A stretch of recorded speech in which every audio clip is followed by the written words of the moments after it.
మళ్ళా ఆలు మొగలు అన్నప్పుడు సవాలచ్చా ఉంటాయి. మాట మాట అనుకోవాలి, ముత్తని మంచినీళ్ళు తాగి సప్పుడేక కూర్చోవాలి ఏం తెలియనట్టు.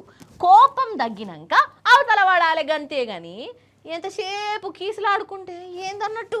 ఎవరింట్లో లేవు చెప్పుండ్రు వల్ల కీసులాటలు, ప్రతి ఇంట్లో ఇదే రామాయణమాయే. కాకపోతే కోపాలు తగ్గేదాక ఒకరికొకరు సంజాయించుకోవాలి. పిల్లల ముందు చిన్నగా గానే కావద్దు. గంతేగాని సచ్చుడు గిచ్చుడు మాటలు ఎందుకు అత్తయ్య వల్ల చెప్పుండ్రి. ఎందుకు చావాలి అయినా సచ్చేత ఎందుకైనా పెళ్ళిళ్ళు చేసుకున్నారు కథ గాని. అగో గీ అక్క చూడండి రోజులో ఏం చేసిందో. అగో టవరు కరెంటుదే మీద నజరయ్యరి కనబడుతుందా? ఒక అక్కున్నది. ఇప్పుడు అక్క మీదకెళ్ళి దునికి సత్తదట. అట్లయితేనే పెనిమిటికి బుద్ధి చెప్పినట్టు అవుతుందట. ఇక ఎప్పురి కథ.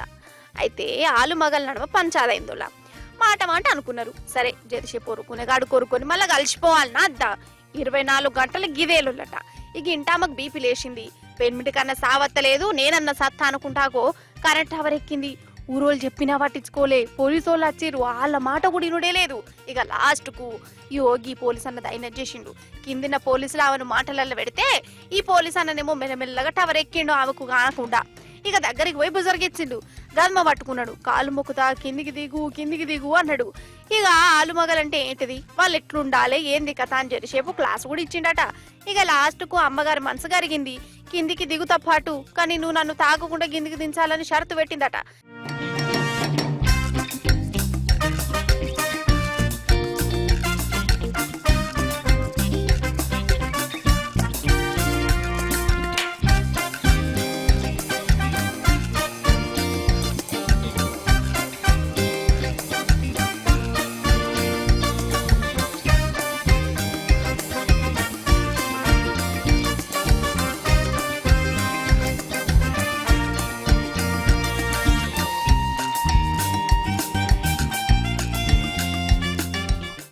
లాస్ట్ కు ఈమెను తాళతోని కట్టి ఇట్లా కిందికి దించిరోళ్ళ. పోలీసార్ను మాత్రం మెచ్చుకోవాల్సిందే కదా. చచ్చిపోయేందుకు రెడీగా ఉన్న ఆమె మనసు మార్చిందంటే చిన్న ముచ్చట్నా కదా.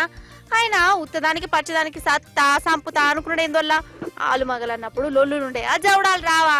అట్లా అని సచ్చుడు దాకా ఎందుకు ఆలోచించాలి, పిల్లలను ఎవరు చూసుకోవాలి, అవునా కాదా అన్నట్టు. ఇది మనకాడ కాదోల్లా, గా ఉత్తరప్రదేశ్ రాష్ట్రం ప్రయాగరాజ్ లో జరిగిందట.